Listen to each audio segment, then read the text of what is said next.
Então, o tema a ser abordado hoje é reconhecendo a criança criticamente enferma. E essa apresentação ela vai ter como objetivo, ao final da atividade, que saiba-se avaliar e reconhecer a criança com sinais de gravidade através de uma avaliação cardiopulmonar rápida, reconhecendo sinais de desconforto, insuficiência respiratória e choque, e iniciar a abordagem de tratamento de acordo com a gravidade e o quadro que se encontra. É importante, então, reconhecer que a criança, ela tem várias condições que podem levar, então, ao acometimento respiratório e que, se não reconhecida, a abordagem adequada levará a uma insuficiência respiratória ou situações onde se vai se encontrar um quadro de choque. A não intervenção nesse momento pode levar a uma falência cardiopulmonar ou mesmo uma parada cardiopulmonar. Então é importante que a gente reconheça a criança com sinais de gravidade para uma abordagem ainda numa fase onde teria um melhor resultado, que é dentro de uma evolução para a parada respiratória, porque já identificar a criança em parada cardiopulmonar, a sobrevida com a reanimação ela é baixa, onde pode se ver através desses dois gráficos. Quais são as principais doenças, então? O dia a dia de quem lida e atende a criança, ele vai encontrar a criança com alterações do sistema respiratório, principalmente as pneumonias, asma e bronquiolite, que são as mais prevalentes no atendimento diário da criança. E dentro do sistema respiratório podemos encontrar também as epiglotites ou as laringotraqueites, as laringites. Dentro do sistema cardiovascular, as principais que encontramos é o choque séptico e a desidratação secundária, um quadro de diarreia aguda. A nível do sistema nervoso central são as infecções, como meningite, convulsões, e gastrointestinal, desidratação secundária, então, a uma diarreia e associado a distúrbios hidroeletrolíticos. Quando se pensa em outras patologias, outras doenças que podem levar no dia a dia do atendimento das crianças, a gente encontra as intoxicações, menos frequentemente a cetoacidose diabética, e atualmente no nosso meio, principalmente as crianças vítimas de trauma, né? Com o aumento aí do número de acidentes na nossa realidade, sendo hoje uma terceira causa mais comum aí de óbito na criança. Para reconhecer e atender, a gente tem que reconhecer algumas características que são peculiares da criança. Por exemplo, tamanho menor e sua forma, o que facilita então uma maior absorção de lesões e traumas, uma dificuldade de via aérea com tendência a maior obstrução, uma dificuldade de compensar quadros de choque a longo prazo, um esqueleto mais flexível, onde a partir do momento que ela tem algum impacto, ela tende a ter lesões mais de vísceras internas, uma superfície corporal menor, o que leva a maior perda de calor, e nesse atendimento é importante que a gente tenha equipamentos adequados, lembrar da avaliação psicológica e do estado psicológico dessa criança. E para que esse atendimento ocorra de forma adequada, é importante conhecer as técnicas de abordagem da criança, ter os equipamentos disponíveis, sempre atento à prevenção contra as doenças, a gente estar paramentado adequadamente no atendimento dessas crianças. Quando identificar uma criança grave, ter um plano de transferência para centros de referência e sempre estar preparado, né, com de preferência uma folha onde eu possa ter as principais medicações para os atendimentos da intercorrência que envolve a criança. Um exemplo, por exemplo, é importante a gente já ter, considerando que varia muito o peso dessas crianças, né, e as doses vão variar de acordo com o peso, uma folha de atendimento de emergência. Aqui é um modelo onde a gente pode identificar principalmente atendimento de emergência e medicamentos que podem ser necessários durante uma parada, ou drogas, às vezes para uma intubação, ou mesmo infusão contínua diante de alguns quadros de avaliação. E situações também a gente conhecer quais são os dispositivos que a gente vai ter que usar. Por exemplo, se for uma intubação, o tamanho da lâmina, o número do tubo, como fixar, sonda, dreno, gelcos, né? Então é importante a gente ter isso separado para uma consulta rápida, caso eu tenha uma situação onde eu tenha que atender uma emergência pediátrica. E é principalmente importante a gente conhecer que os parâmetros clínicos eles mudam de acordo com a idade, como a gente pode ver por essa tabela, onde a frequência cardíaca ela tende a ter valores de referência normais mais altos no recém-nascido e vai decrescendo à medida, né, que a criança vai atingindo a idade mais avançada. Então é importante a gente conhecer esses parâmetros de normalidade da frequência cardíaca, respiratória, débito urinário, pressão, para que eu possa reconhecer se aquela criança está dentro dos sinais clínicos normais ou se ela tem alguma alteração que nos leve a suspeitar de uma piora clínica. Então, como que eu vou fazer uma avaliação dessa criança? É importante, então, a gente, no momento inicial, saber identificar, através de uma avaliação cardiopulmonar rápida, e a partir dessa avaliação rápida e objetiva, eu identifico se essa criança tem problemas respiratórios, seja um desconforto ou uma insuficiência respiratória, ou mesmo sinais de choque. Então é importante reconhecer como avaliar e como identificar através de uma avaliação sistematizada. E essa abordagem, então, ela inclui o quê? Eu devo, através de uma avaliação sistematizada, avaliar essa criança, classificá-la se é uma criança grave, que necessita de uma intervenção mais rápida, ela se encontra estável, e se é um problema respiratório, choque ou neurológico, decidir por uma intervenção e agir imediatamente nessa intervenção. Lembrando que sempre que a gente identifica um problema potencialmente fatal, nós devemos iniciar intervenções para procurar estabilizar essa criança, enquanto eu vou acionar o serviço de emergência para uma abordagem mais avançada. E essa avaliação cardiopulmonar ela pode ser dividida aí, talvez em 3 fases bem objetivas. A primeira é aquela avaliação do estado geral, aquela que eu olho para a criança e já identifico o seu nível de consciência, o seu tônus muscular e qual que é o grau de resposta que ela se encontra. Depois de uma avaliação sistematizada, seguindo uma metodologia que a gente chama de ABCDE, e classificar de acordo com o que eu encontro nesse exame, se essa criança então tem um problema respiratório, um problema de choque ou mesmo um quadro neurológico. Então, como que é essa avaliação do estado geral? Todo médico, quando o paciente ele entra, seja na sala de urgência, no consultório, ele já vai olhando para aquele paciente e vai identificando algumas características que chamam a atenção para um sinal mais grave. Então, quando eu olho a aparência, o que eu estou fazendo? Estou olhando estado geral, se ele está consciente, se ele responde, se ele está prostrado, ou se ele está bem, está ativo, como está essa movimentação em torno muscular, e se ele está respondendo, principalmente na faixa pediátrica, de acordo com a idade. A partir daqui eu já estou também observando rapidamente se ele respira, se essa respiração ela é adequada, se ela é rápida, se tem sinais de esforço, e avalio também a cor, né? A cor é um parâmetro importante. Aquela criança pálida significa que ela tem um déficit circulatório. Eu devo ficar atento, então, para sinais de choque. A partir do momento que eu fiz aquela impressão inicial, aquela avaliação, que é aquela que a gente tem uma avaliação rápida, que você bate o olho, eu começo, então, a avaliação sistematizada, que eu chamo de avaliação primária, onde eu vejo se essa criança tem uma via aérea pérvia, se a via aérea dela está aberta, se ela tem uma boa respiração, como que está o seu sistema cardiovascular, uma boa circulação, a sua avaliação neurológica e uma exposição, onde eu vou avaliar temperatura e lesões de pele. Importante reenfatizar, a cada avaliação desse segmento que eu identifico algum sinal de gravidade, eu vou detectar, fazer uma intervenção e seguir. Não vou ficar só avaliando e deixando essa criança sem uma intervenção naquele momento. E aí eu vou começar então essa avaliação primária olhando o quê? Olhando como que são as vias aéreas da criança. E aqui é importante a gente ter conhecimento de algumas considerações anatômicas que vão levar a uma deterioração da via aérea dessa criança. O primeiro sinal é, a gente tem que lembrar que o diâmetro das vias aéreas da criança, como a gente pode ver nessa figura, ele é bem menor em relação ao adulto. Então, quadros virais, secreções, o que for, a gente tende a ter uma redução dessa luz e comparado aqui com o adulto, então eu tenho mais facilmente uma tendência à obstrução. Então, diante de quadros onde eu tenho um aumento de edema ou secreção em via aérea superior. Lembrar que quanto menor a criança, a respiração dela, e principalmente recém-nascida, ela é mais nasal. Então, é um aumento do trabalho respiratório para que ela possa manter uma respiração. Então, qualquer obstrução aumenta o trabalho respiratório e, consequentemente, maior esforço. Criança também lembrar que, ainda no seu desenvolvimento, ela tende a ter uma língua um pouco maior, isso facilita a obstrução das vias aéreas.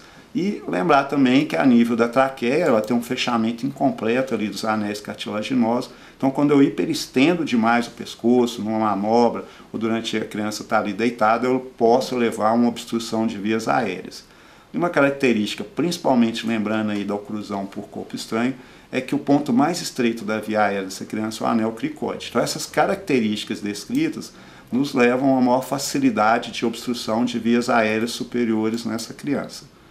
E como que eu vou detectar, então, na minha avaliação no exame clínico? Em geral, aquela criança que tem obstrução de via aérea superior, ela tem um aumento do esforço na fase inspiratória, então o tempo inspiratório tende a ser aumentado, com retrações subcostais, retrações torácicas.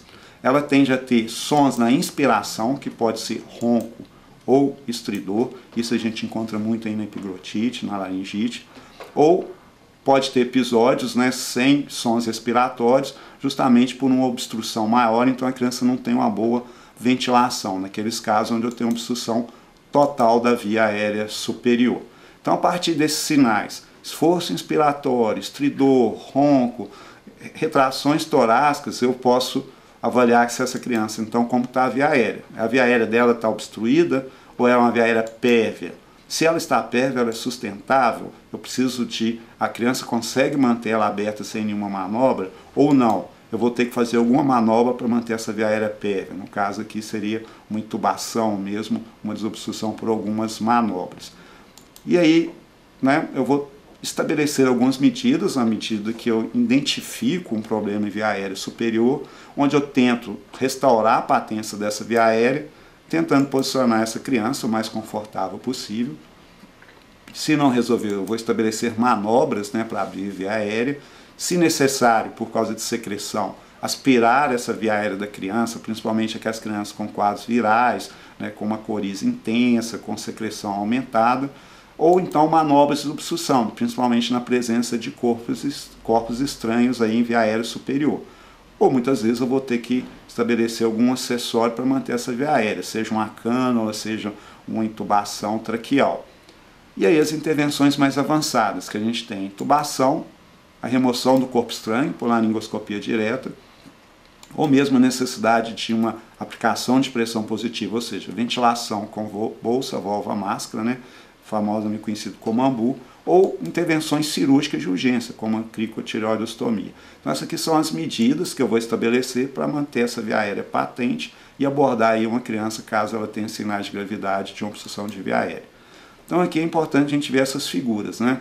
Como que é importante, aqui a primeira figura aqui, essa criança, como que ela fica com a via aérea aqui mais obstruída, e a partir do momento que eu ponho um coxim, né, na região aqui occipital, eu vou estar alinhando essa via aérea e com isso eu mantenho ela aberta e pérvia. Diferente, por exemplo, quando a gente vê uma criança, um lactente, né, onde a parte mais protuberante é a região occipital aqui, ó.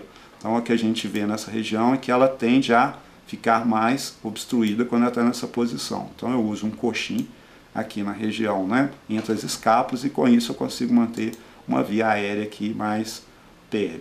Às vezes eu vou ter que fazer alguma manobra, que a gente está vendo a manobra de elevação da mandíbula, tração, né, da mandíbula, onde eu vou desobstruir ali uma provável queda de língua que está obstruindo.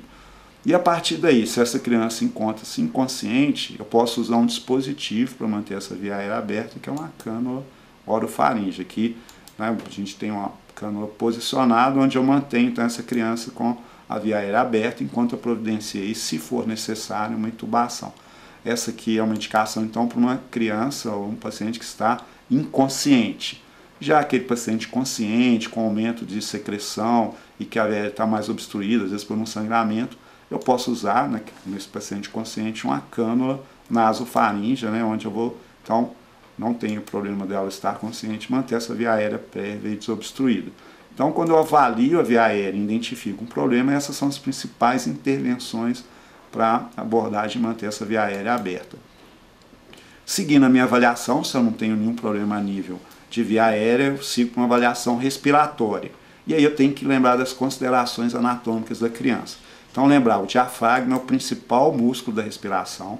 Então, quando eu tenho quadros de distensão abdominal, eu vou limitar a expansibilidade torácica.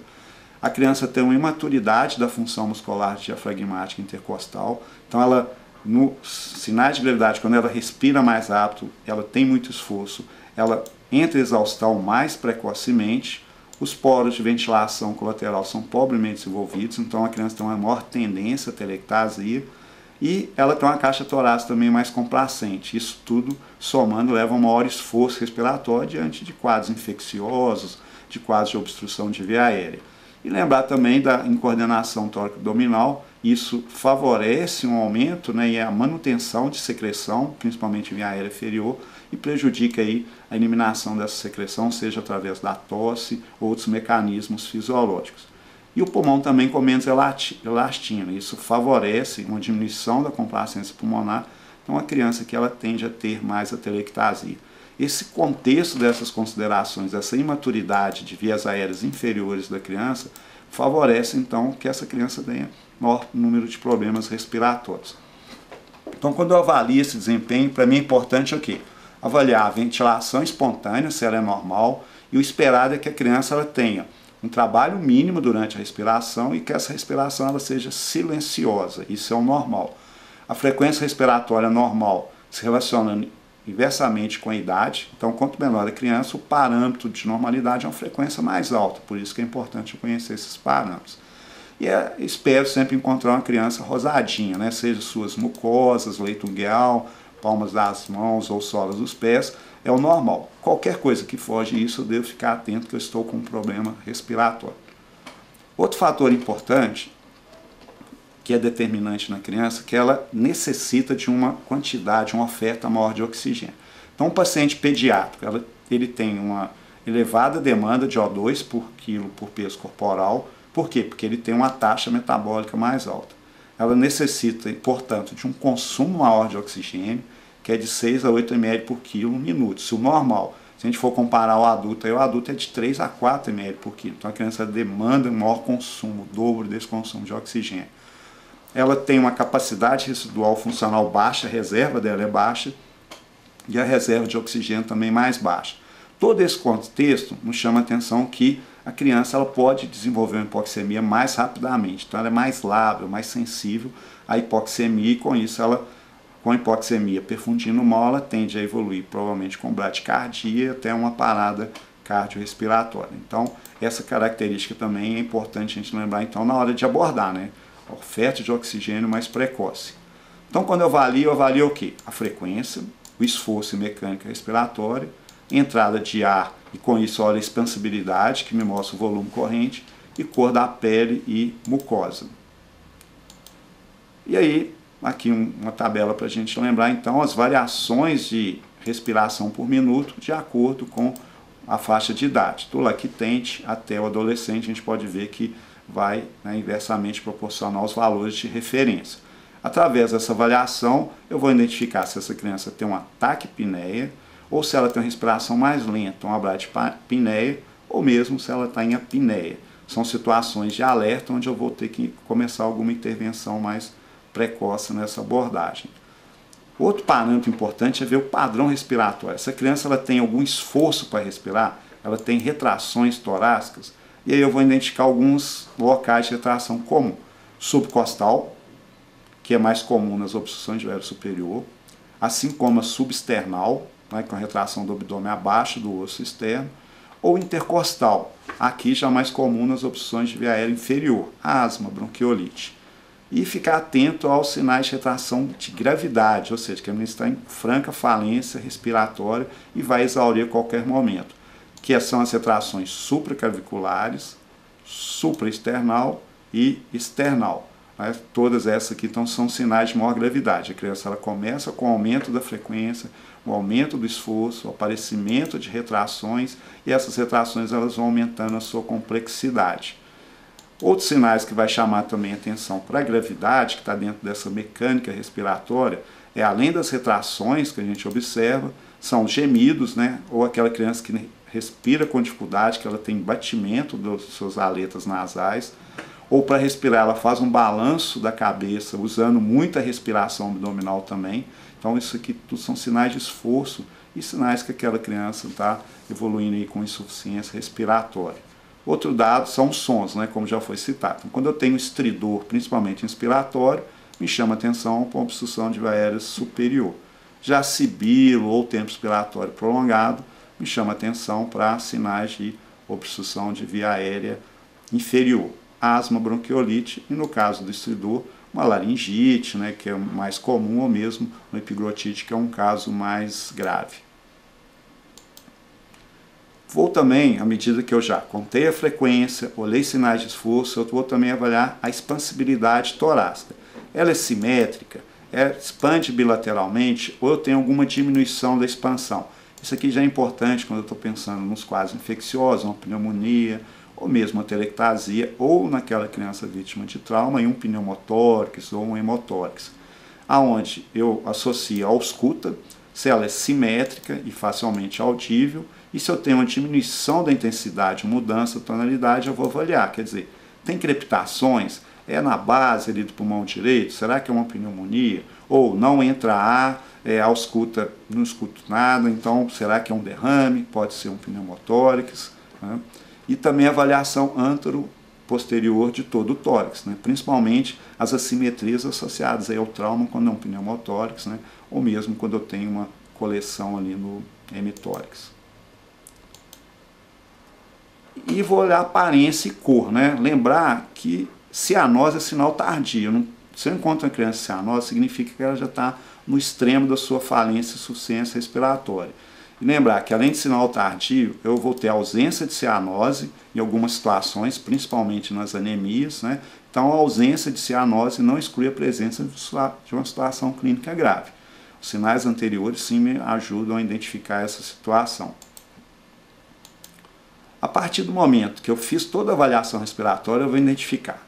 Essa criança ela tem uma frequência aumentada com esforço leve, ela tem somente um desconforto respiratório, que é o aumento do trabalho respiratório, ou não, esse aumento da frequência com esse esforço, com essa gemência, já me prejudica a oxigenação e uma boa ventilação. Diante de uma situação dessa, eu vou classificar essa criança como insuficiência respiratória. Então, depois que eu termino essa avaliação, já posso, via aérea, está obstruída? Não, não está obstruída. E a parte respiratória? Eu tenho algum problema? Se tenho, é um desconforto respiratório ou já tenho uma insuficiência respiratória? Pensar dessa forma vai me facilitar na abordagem clínica, o que eu devo fazer em relação a isso. E vai me ajudar também a pensar nas causas que estão levando aquele quadro de alteração respiratória ou insuficiência respiratória. E aí, o que eu vou lembrar então? Quando eu tenho sinais de obstrução de via aérea superiores, estridor, tempo expiratório aumentado, retração subcostal, esses quadros são associados a quadros infecciosos, laringite ou epiglotite, ou quadros de obstrução por corpo estranho, que eu devo ficar atento na criança. Não, essa criança tem sibilos, ela tem tiragem intercostal, então ela tem sinais de obstrução de vias aéreas inferiores. Se é nos primeiros 2 anos de vida, principalmente no primeiro ano, eu estou diante de uma bronquiolite. Se é em idades mais avançadas e de acordo com a história, principalmente história familiar, eu posso estar diante de um quadro de asma. Ou a criança que é cardiopata, ela pode ter esses sinais de obstrução também por uma disfunção cardíaca. Ou então eu vou encontrar alguma enfermidade do parênquima pulmonar, que são as pneumonias, os derrames, ou naquela criança onde eu tenho um quadro de intoxicação, uma lesão cerebral traumática, essa alteração do estado neurológico pode levar a um controle anormal da respiração. Então são essas as causas que eu vou pensar. A partir do momento que eu associo o dado do exame clínico com o dado que eu estou encontrando, então eu posso classificar, é desconforto, é insuficiência. Se é desconforto, eu vou começar algumas medidas e vou identificar as causas que vão cair então dentro desses 4 grupos descritos aqui que a gente avaliou. Como que eu vou abordar e vai me ajudar então a pensar no tratamento de acordo com a minha classificação?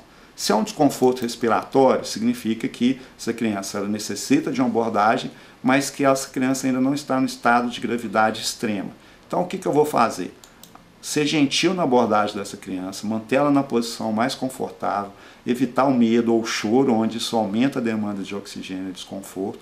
Então vou tentar deixar essa criança o mais calma possível, sempre administrar oxigênio suplementar conforme a tolerância, considerando então que eu já estou diante de um quadro de desconforto respiratório, e vou manter essa via aérea aberta, ou seja, aquela criança numa posição neutra, mais tranquila, de conforto, principalmente se tem os quadros de obstrução de via aérea superior, igual a laringite. Se eu tentar deitar a criança e ela chorar, ela vai deteriorar rapidamente, então tem que dar conforto e deixá-la na posição mais adequada. E a partir daí eu vou tentar identificar causas, deixar ela no ambiente com temperatura corporal normal, porque é importante que a criança perde calor rapidamente. E a hipotermia pode deteriorar o estado clínico dessa criança. Até eu identificar a necessidade de uma via aérea avançada, de alguma abordagem, eu vou manter a via oral suspensa a dieta até identificar e iniciar um tratamento, avaliar quais os exames que eu vou precisar de acordo com o quadro clínico, ou se vou precisar, pensar no diagnóstico diferencial, tentando pensar na classificação que a gente identificou e dentro da classificação as principais causas, e a partir do momento que eu der o meu diagnóstico, eu inicio a terapêutica específica. Epiglotite antibiótica, laringite, eu tenho medidas de nebulização, de corticoide, pneumonia, eu vou pensar no antibiótico, a asma e bronquiolite, os tratamentos específicos. Então, essa abordagem aqui, ela vai ser importante, né, da terapêutica, mas antes disso eu já tomei as medidas iniciais, que é posição adequada, oxigênio, os exames necessários na avaliação clínica da sua parte respiratória. Oferta de oxigênio, a gente tem os dispositivos, oferta maior quantidade. Aqui é um exemplo de uma máscara, né, com reservatório e não reinalante. Aqui uma máscara de Venturi e aqui uma máscara simples. A máscara com reservatório não reinalante é que dá maior oferta de oxigênio, 100%. A de Venturi vai variar de acordo com o mecanismo valvular e a máscara simples pode variar de 30% até 60%, não dá muito fluxo, não dá grandes frações de oxigênio.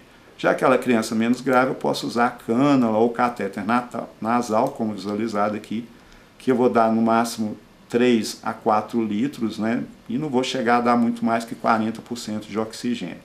Aqui é só um modelo de uma criança usando uma máscara, que seria o dispositivo, né, com a maior oferta de oxigênio. Então, a oxigenação ela é fundamental e importante. Se disponível, a monitorização para guiar a quantidade de oxigênio, mas nem sempre eu tenho isso disponível. Se eu estou diante de uma insuficiência respiratória, eu vou abrir via aérea e aspirar, se necessário, se tiver presença de secreção.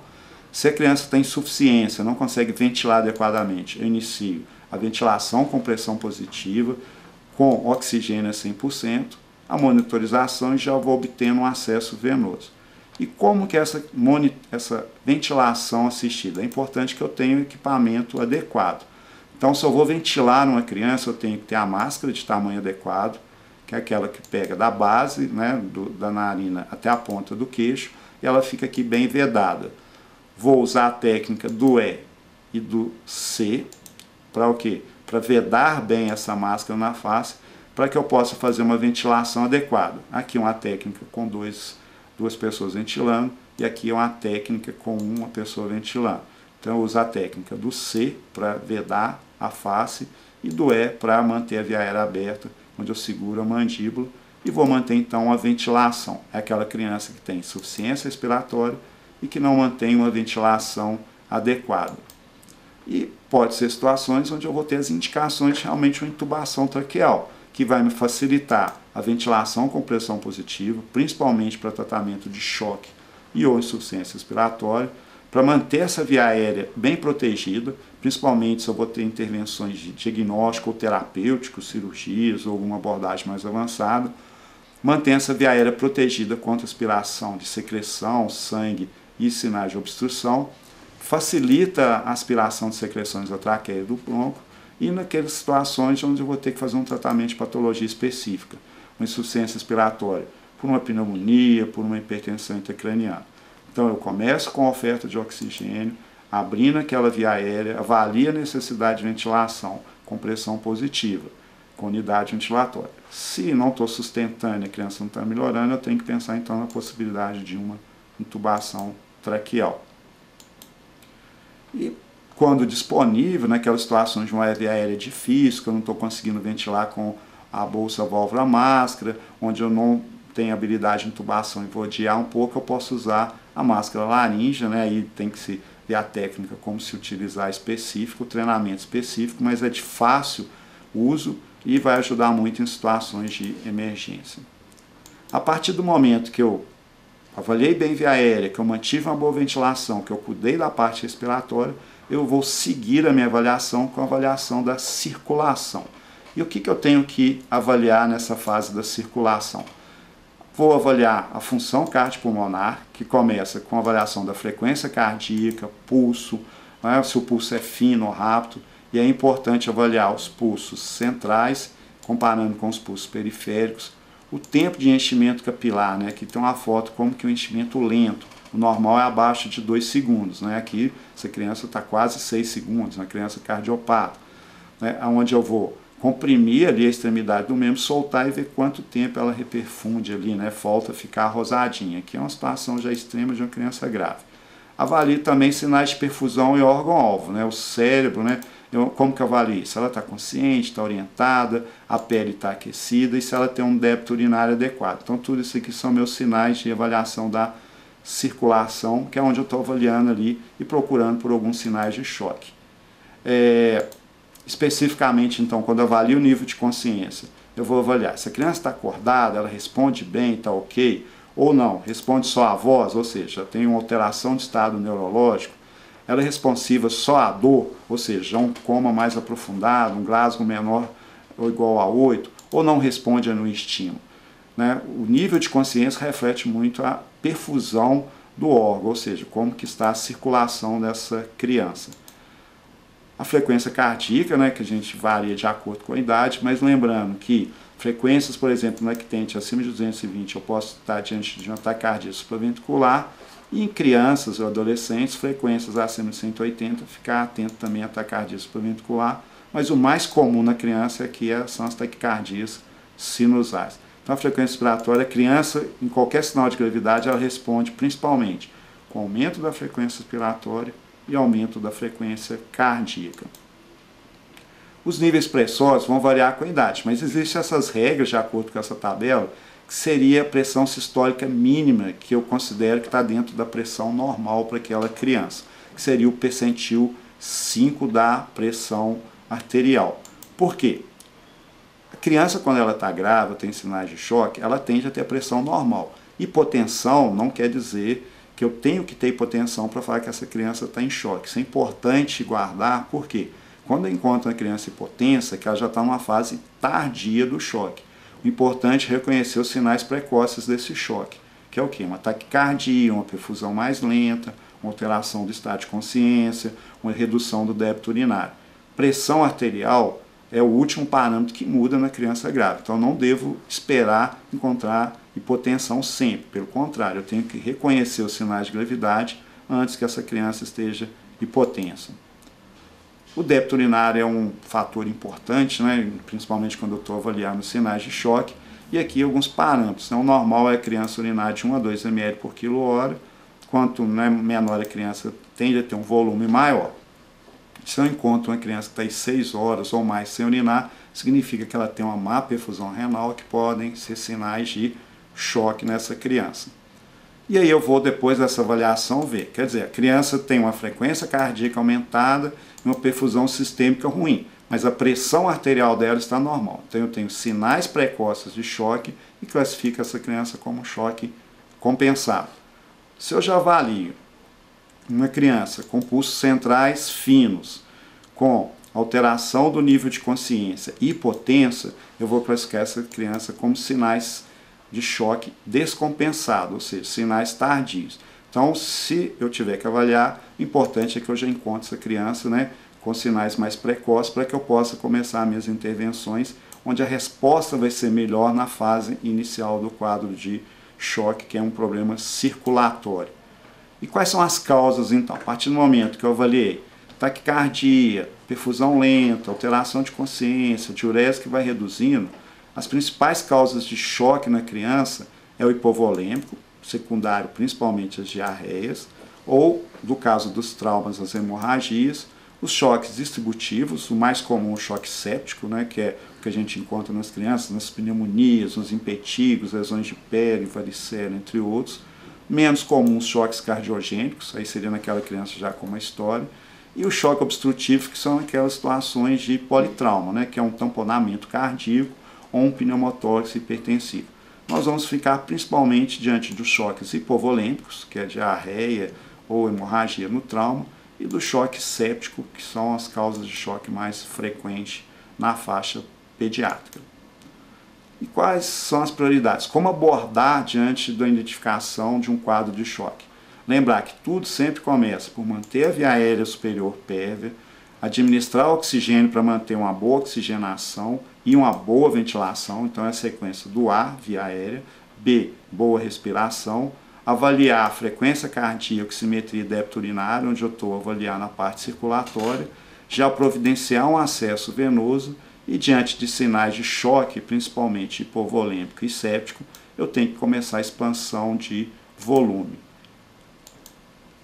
Vou manter essa criança aquecida sempre, com a via oral suspensa até a abordagem, solicitar os exames necessários, fazer o diagnóstico inicial e iniciar a terapêutica específica.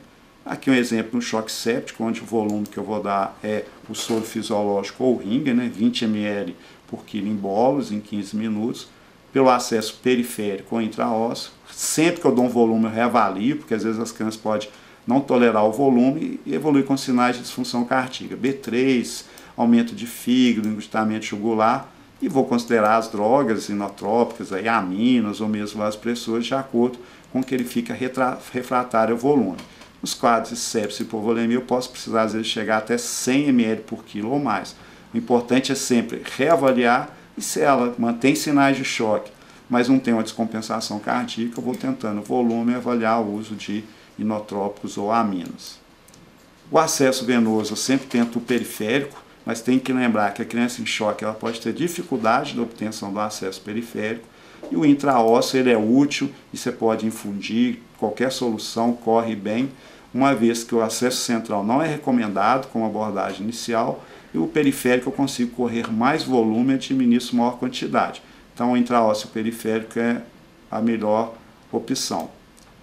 E uma vez que eu corrigi, avaliei via aérea, respiratório e a questão circulatória, eu vou fazer a minha avaliação neurológica, onde eu posso ter situações como as lesões cerebrais traumáticas, meningite, intoxicações, situações onde eu vou ter um rebaixamento do nível de consciência, onde eu posso fazer essa avaliação. Uma avaliação resposta rápida, eu vou ver se a criança A, se está alerta, ver se responde a resposta verbal, chamada verbal, D, ela só responde à dor, e N, de nenhuma resposta. O que é mais utilizado, já chegando nessa avaliação neurológica, é principalmente a escala de coma de Glasgow, onde eu vou classificar aquela criança, se ela tem um Glasgow, onde eu vou necessitar de uma intervenção, como uma abertura de via aérea e manutenção, uma intubação, aquele Glasgow menor igual a 8, e nos casos de trauma eu vou olhar a resposta pupilar, ou intoxicação, às vezes eu vou ter uma pupila mais biótica diante de algumas intoxicações, ou no trauma eu vou ter uma lesão expansiva como anisocoria, então uma avaliação. E aqui as principais medidas que eu vou avaliar é se essa criança, qual a principal causa, lembrando, vai ser trauma, intoxicação ou meningite, que é a nossa realidade mais comum.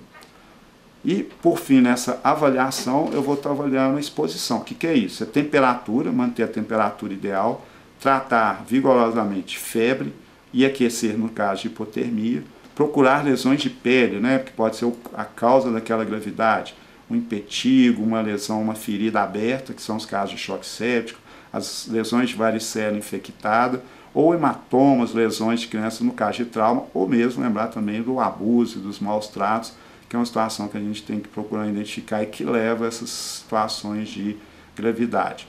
Quando eu termino essa minha avaliação primária, que é o ABCDE, eu vou tentar então, nessa avaliação, que parte com a avaliação secundária, ter uma história dirigida, procurando identificar quais são os sinais e sintomas que levaram aquilo, se a criança tem alguma alergia, já pensando na abordagem, no tratamento, uso de medicações, às vezes uma criança tem uma disfunção cardíaca, já usa medicamentos, a presença, quando foi a última refeição em líquido, porque às vezes eu vou ter que ventilar, entubar, eu tenho o estômago cheio, e qual foi o evento que desencadeou aquela gravidade. Então, eu fiz a minha avaliação primária e, paralelamente, logo após, à medida que eu faço as intervenções, eu faço a história objetiva e dirigida, e posteriormente, à medida que eu estou estabilizando a criança, eu faço um exame físico mais detalhado, mais dirigido em relação a essa situação. E a minha avaliação terciária, isso aqui ela corre junto, paralelo, nem sempre, eu preciso de ficar esperando uma fase para passar para outra. O importante é eu ir abordando as questões de maior gravidade, mas eu sempre tenho que ter, numa criança mais grave, uma glicemia capilar, importante que a criança tende a ter mais hipoglicemia, em algumas situações hiperglicemia, e é uma forma até de se identificar uma cetoacidose. Vou pedir, de acordo com o que eu encontrei, alterações respiratórias, então tem que ter uma gasometria arterial, oximetria, um raio-x de tórax, um hemograma, um PCR, no caso de suspeita de infecção, anormalidades circulatórias, uma monitorização adequada. Vou também ter que ter gasometria, hemograma, PCR, a função em bioquímica hepática, lactato, né? E começar a estabilização com os acessos vasculares e as sondas, esse caso de demora, entre outros. Então, essa avaliação dos sinais de gravidade identificada, ela passa, então, pelaquela impressão inicial, pela avaliação primária, uma história e uma avaliação terciária. E à medida que eu estou identificando os principais sinais de gravidade, eu vou partir, então, para minhas intervenções. Então, em cada avaliação, eu vou tentando classificar e fazendo as minhas intervenções. Avaliei, ela está estável? Ótimo. Não, ela tem desconforto respiratório? Então, vou abordar o oxigênio, vou avaliar as causas, iniciar medidas de tratamento específico. Não, já tem insuficiência respiratória. Aí eu já vou ter que dar um suporte ventilatório maior, às vezes a intubação. E quando é um choque, se ele é compensado ou descompensado, eu vou iniciar volume através do acesso periférico de preferência ou intraósseo e eu vou evitar e prevenir que essa criança evolua para uma falência cardiopulmonar, onde a mortalidade então vai ser muito alta. Então, em resumo, né, como que se aborda e se reconhece através de uma avaliação cardiopulmonar rápida, onde eu faço avaliação da aparência geral, faço uma sistematização de avaliação de via aérea, respiratório, circulatório, neurológico e exposição, faço uma classificação do estágio fisiológico, desconforto respiratório, insuficiência, choque compensado ou descompensado, ou mesmo uma falência cardiopulmonar, sempre iniciando o tratamento e as medidas de suporte para essa criança. Reconhecer, através de uma sistematização, uma criança criticamente enferma, com essa abordagem inicial, muitas vezes ela não é uma abordagem da causa base, mas são abordagens de estabilização, é fundamental para que essa criança ela tenha uma resposta e ela possa chegar no centro de referência, ou se tiver no centro de referência, ter abordagem precoce e o reconhecimento rápido dessa abordagem.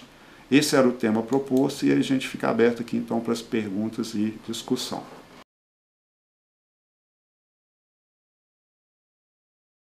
A gente sempre deve ficar atento, por exemplo, num recém-nascido, glicemias capilares abaixo de 40, ela sempre vai ser preocupante, considerar como uma hipoglicemia, que às vezes eu vou ter que fazer intervenção. Existem algumas referências em crianças maiores como ponto limite aí 60, então são valores que eu vou ficar atento, mas principalmente abaixo de 40. E situações de hiperglicemia acima de 160, que às vezes a gente vê nas lesões cerebrais traumáticas, ou mesmo no choque, são valores que eu devo também preocupar, que são valores que às vezes eu vou precisar de alguma intervenção, no caso das hiperglicemias, até mesmo o uso ali de uma insulina para tentar estabilizar, principalmente, né, em pacientes aí com lesão cerebral traumática e outras situações como a cetoacidose. O que tem que ter muito cuidado é que eu não posso causar hipoglicemia, então às vezes é preferível tolerar uma hiperglicemia relativa e usar criteriosamente a insulina. E a hipoglicemia, sempre danosa, é a fonte de energia e uma das fontes de energia celular, eu devo abordar agressivamente com a reposição de glicose.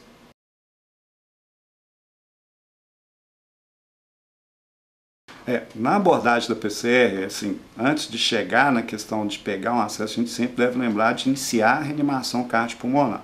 Então, se eu reconheço a criança que não responde, não respira e não tem pulso, eu devo imediatamente começar com pressão torácica, numa sequência 30 compressões, 2 ventilações quando eu tenho somente um socorrista.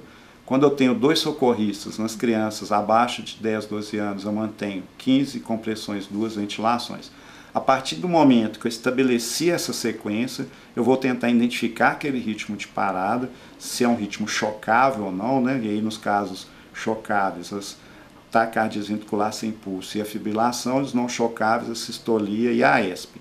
Quando eu identifiquei e estabeleci essa sequência, aí sim eu vou preocupar com a abordagem de um acesso. Quando eu não tenho a agulha intraóssea, uma opção é a agulha citada mesmo. Mas só que é mais difícil de se obter, é muito comum a obstrução da luz dessa agulha aí pelo fragmento ósseo, né? Quando eu uso A agulha intraóssea apropriada, eu tenho um manguito no dispositivo interno ali, onde eu posso tirar e que não vai obstruir o mandril, né, a minha agulha. Então assim, poder usar pode, mas ela nem sempre é eficaz porque ela obstrui com uma certa facilidade. Não é comum ter na urgência, nas situações, a agulha intraóssea, então utiliza a que você tem, uma vez que realmente o acesso periférico ele é muito difícil. A conduta é essa mesmo, né? Não fico perdendo muito tempo em obter um acesso periférico. Alguns guidelines colocam no máximo 3 tentativas ou 40 segundos, mas isso varia de acordo com a referência. O importante é não perder tempo. Lembrar que a intraóssea é uma excelente opção que eu devo obter o mais rápido possível quando eu não tenho periférico.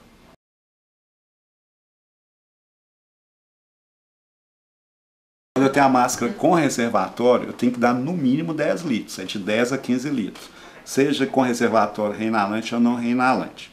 Quando é aquela cânula nasal, é no máximo 4 litros. As máscaras simples também é de 10 a 15 litros. Então é no mínimo 10 litros.